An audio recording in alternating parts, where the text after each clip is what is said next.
able to see that it's behind. We can. And I'm All not going to right. be looking at it.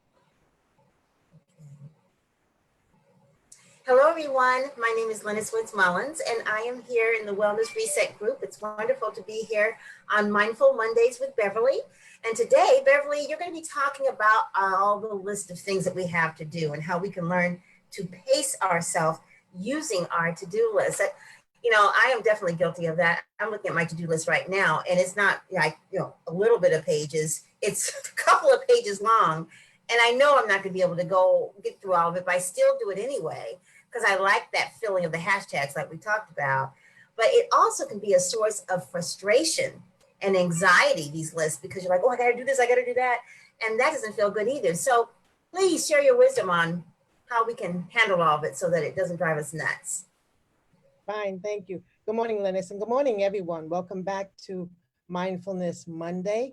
And yes, we are going to be talking about pacing yourself by revising the list. We went over the list last week, and I realized talking to a number of people that I needed to be more expansive in explanation on how to use it and add a lot more specificity in terms of how we use it and why we use it so that you can pace yourself.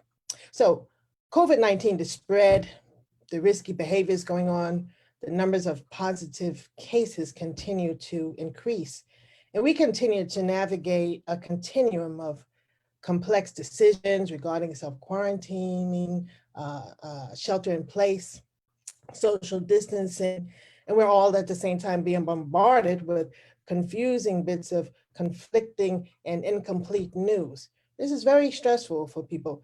I was talking to some clients over the past weeks, and there are many, many across the country who are fracturing under the weight of the millions of factors and adjustments we're trying to navigate with no end in sight. For this reason, I wanted to expand on last week's talk about the use of lists to help at least unclutter our minds and pace ourselves. I want to really emphasize the importance of pacing ourselves so we can operate within a frame of what I call realistic self-expectations. There's system imposed expectations based on the kind of work that we do. Most of us are working with people impacted by trauma, people who are in crisis, people who are in chaos, people who are suffering. We're so acutely aware of the struggles and the devastation happening in people's lives. But there's system imposed, and there's even public imposed kinds of expectations on us. But the worst is the self-imposed, what we feel about what we're doing. Is it enough? And it's usually never enough to us. Those expectations, we wear ourselves out, but I want us to take control of them in a different way. You can decide to be kind to yourself. That's what I'm really, really nudging you to do. The way we are working from home in particular is blurring. It's just blurring. I'm hearing that all over, and I'm even experiencing it. It's sort of like there's no real defined start time and no real defined end time to our handling a multitude of tasks, a multitude of responsibilities to work, to home, and I hope to our own self-care. That's still like the missing ingredient, the time that we find to devote to that. I want to remind you, last week I talked about one of the major memory banks in the brain when it's flooded with the stress hormone, as it certainly is in the line of work, service, and caregiving that we do. The primary functions of critical thinking in that particular bank is hijacked. It's just hijacked. We could get so confused, we could get muddled, we could get scrambled. We don't know what to put what things first. We have difficulty prioritizing everything. Looks like it's critically important. There are a number of strategies that people can employ to calm ourselves so that we can reduce much of the mental and emotional exhaustion that we face. This exists for us. That exists for us. But you understand, when we continue to operate like that without the pacing, we're placing ourselves at risk for mild and moderate depressed states, initially. However, to continue in that, clinical depression can happen if we continue to push through working in chronic toxic stress. So I want us to stop the slide. I want us to free our minds from the clutter. And I want us to pace ourselves to make room for our own peace of mind, stability, and wellness. So let's look at the list again. Employ lists to consistently be clear minded about what is essential and what can wait. One of the first tools that's important, and this is a change, I know everybody uses calendars, but I want you to reconsider something. Just using my regular calendar, that was just a muddle of verbiage and words and crosses and this, that, and the other, and cross throughs. It was just a very, very messy page trying to squeeze everything. And I really, really couldn't see without really, really looking how to fit me in there. Matter of fact, I wasn't on there at all. But I went and made the purchase. I don't know if you can see this very clearly, but you'll know by this description of another calendar. It's more like a desk calendar. It's small, it's thin, it's not bulky at all. But what it is, I can see the whole week, which is important for me to do. And then there's these columns of each day, but the columns are separated into increments of 15 minutes. 15 minutes. So obviously what I get to do is put down the things that are fixed times, the scheduled meetings, the scheduled visitations, however that is with your clients, those trainings that we do, those are fixed times. But I get to look at that, and then I could fit in and place in the other pieces of work that I could kind of do at whatever point in the day that I get to do it. Now I make decisions about where, remember I said to you, the work that requires a lot of intense kind of mental intellect and thinking and decision making. For me, I kind of put that stuff in the earlier part of the day when I have that kind of mental energy and that kind of mental focus. I'm wide awake, I'm alert. You could put that in. But here's what you also get to do when you have those kind of 15-minute increments. I could look at that page and say, okay, there's things I need to do for me. There's things like my walk, taking a walk, taking a stretch at different points of the day, not just once a day, stopping and breathing exercise, drinking water. Believe it or not, this is as detailed as that. I need to remind myself to drink water at certain points of the day. So I also get to insert that in. When I have my meals, me, it's my prayer time, meditation time, for some people, affirmation time. Yeah, and I get to check off. Now, this is important to check off when I have completed those things, because sometimes I can get to the end of the day and I say, oh, I haven't done any of that stuff. I got water right next to me and I realize I haven't touched it in 4 or 5 hours. So use the calendar, and I recommend you get something like that, because you always get to kind of strategize it. You always get to find you. And I want to emphasize that. Find you, and at the same time, pace out your work so that there is space for you. There's other things I want to talk to you about on this list. Remember that the purpose of the list is to take details off your mind and put them on paper. Put this stuff on paper, paste it on paper. To be literal, and I want to be literal because I hear people saying, yeah, but let's break down everything. Because see, we not only have work, we got groceries, and we got pharmaceutical items, and we got banking, and we got meetings, and we got calls, and we need time to empty the emails and respond to people who were not as important, but at some point we need to do. Put that on the list, and different lists. Don't put everything on the same list.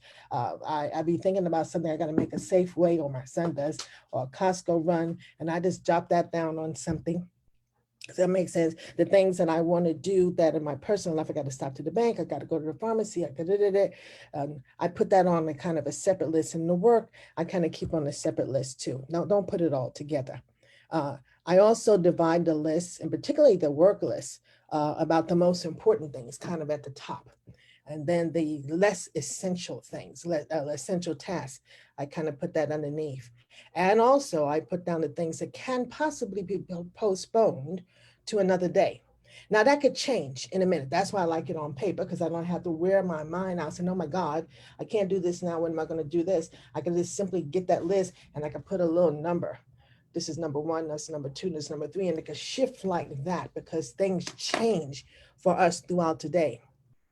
There's also, as thoughts and invasive thoughts and memories and ideas kind of flood our mind, jot them down rather than mull over them. Just jot them down and set them aside so we don't have to worry about holding on to them. At the same time, we don't have to worry about losing them. Then you will get a sudden urgent matter will crop up. You get a phone call, you get an email, the kids, the spouse, the grandparent, whomever's in your house may need something that's very, very important while you are working currently on something that's equally as important. I say grab the little post-it. Just grab the little post-it at that moment and jot it down. And then I like to stick it right on the side of my laptop because I know that this is something I have to get back at the day, but this is what I have done. I've not broken my train of thought about the thing that was already important. I could focus on it and complete it. That's an important piece for us to be able to do. I want to ask you also again to reorganize your list throughout the day. I know that in this work and in the era of COVID-19, there are a multitude of distractions that can be addressed as they occur. So just shift the list around. It doesn't have to, I don't have to kind of struggle with it mentally. It's here on these various pieces of paper. And again, I might use a numbering system to do that. I want to remind you that the brain loves check marks. It just loves check marks. And as an example, I spoke to a lady Friday who was a perfect example of many of us who never feel like we're doing enough. And she's a hard worker. She's a dedicated worker. She's very, very devoted to her service, but she never feels she's done enough. See, when you see the check marks that you did this task, it'll help you realize daily your accomplishments versus getting to the end of your day exhausted and not being able to realize that you've accomplished anything. I've been like that, just worn out, and I can't say one good reason why I'm worn out because I don't feel I've done enough. But if I could look at that sheet and see that I checked off some things, and I said, oh, that comes as some kind of relief. When there are too many crossouts on the paper, sometimes I run a line through as well as the check marks. I don't know why I run a line through. I think I do it because I want to feel such a level of victory in my accomplishment. But sometimes that paper gets to looking very messy, and something like that really, really bugs me. I don't like messiness. So I transfer the remaining undone tasks to a clean, my wife says, uncluttered sheet of paper. That looks a whole lot better. Also, it makes me feel lighter, less burdens, less pressure off of me. Just the visual is just an interesting thing in how the mind works. It also lets me see too a reminder of what demands attention and when. So again, I want you to please remember to put yourself all over the list. Put yourself all over the calendar where you think fits best. And when something interferes with that, then rearrange it and put it there. The main thing is to space it out, pace it for yourself. When stuff is safely captured on paper, that lends to a few less things to clutter your mind, which opens a great possibility for you to have peace of mind. So that's it for today and what I wanted to say about that. And do, when you view this, give me some feedback of how that might be working for you. I know you've already done some things, and I always like to encourage people to kind of stretch that, add some additional things to your repertoire. And if you have any other suggestions on helping your colleagues and other readers and viewers of this video, by all means, we want to hear. I'm in a learning curve always as well. With that said, I want to remind you of something else, and Linus could add more to this. To sign on to the Let's Talk reel. We want to get some engagement. We all want to hear from one another. We want ideas with one another. We want to share with one another. And so the Let's Talk reel, the reel is for release, what's on your mind, get stuff off your chest. The E is for evolve, and we are constantly in the place of evolving. Some of us are a little better at pace and evolving. Some of us are kind of still stuck in waiting and hoping and resisting. And we want to move. We want to encourage each other to do that for our own well-being. The A is for adjusting. It's a constancy of adjustments. Yet there's adjustments that says, okay, I could do this. I can make this work. Or there's adjustments that say, well, let me see if I can figure out the next best thing because I can't do this. We could do this instead. And then the L is for live on. In spite of what's going on, in spite of what's not going on, in spite of what we could do, in spite of what we cannot do at this point, in spite of the frustration of our family members, our children, our parents, the people we cannot touch, and what this has meant for us, all the things that have hit the wall, distractions for us, we still get to live on. We just perhaps need to hold each other's hand, hear each other's input and insight to continue to live on. So with that, hope to see you again. Linus, you got anything to say Yeah, I was going to say a couple of things. First of all, this is streaming live to a few groups, and I wanted to let you know you were listening to Beverly Kyer, who is a compassion fatigue expert, also an author and speaker, and she has a new group called the Wellness Reset. And if you happen to be a caregiver or first responder, a therapist, a policeman, a nurse, a doctor, a fireman, a human service professional, anyone that's in a helping profession, or, like I said, if you are a caregiver, someone who's taking care of children, parents, any of that, please go ahead and join this group. The Let's Talk Real is on Tuesdays in the group. And the question for Tuesday, do you know what the question for Tuesday is going to be? No, we have Um, questions. I don't remember the order. Okay, I have it. I'll post it in the group. You need to go to the group to find out what it is. It's the Wellness Reset. I have it right here in this handy dandy yellow folder somewhere, and all the glorious work that Beverly Kyer does. She's also written a book called Compassion Fatigue. And Beverly, my sister, who is a caregiver, she just bought that book. And she's listened to all your videos as well. I want to invite you also to her YouTube channel. If you have missed her prior Facebook Lives, go to the YouTube channel. It's called the Wellness Reset. It's the Wellness Reset channel, and I think we have 3 or 4 videos there, but every week we'll be uploading the videos that she does, as well as some videos that she has done for other shows, other radio shows. I found some nuggets, Beverly, that you did a while back when your compassion fatigue first came out. That those are going to be on there as well. But join the group. It's going to a lot of great information. Um, we are in some interesting times, stressful times, and it's difficult sometimes to maintain that semblance of order, maybe even that semblance of not feeling burnt out. Because compassion fatigue, could you tell, for those who don't know what that means, could you tell them what compassion fatigue is? Because it's actually a medical diagnosis. What is Yes, compassion yes. fatigue? It has two clinical terms that you may have all heard about. It's called secondary trauma and vicarious trauma. They manifest very different. It is different than burnout, which talks about an overwhelming amount of functional tasks that we could all have, just paper pressure. But compassion fatigue is a syndrome that very much mirrors post-traumatic stress disorder. As a matter of fact, the scientists say that the chemical reaction in the body in our bodies in the execution of our service and caregiving is no different than the chemical reaction in the body of a veteran who's in Afghanistan today. And therefore, you could experience many of the things, all because of the intensive nature of your work with suffering and victimized people. That's what compassion fatigue is. It is the cost of caring, but it has major impacts on you cognitively, emotionally, behaviorally, spiritually, interpersonally, and physically. Um, One of the doctors, Dr. Bruce Perry, would say that our work could tax us emotionally and it could wear the body out.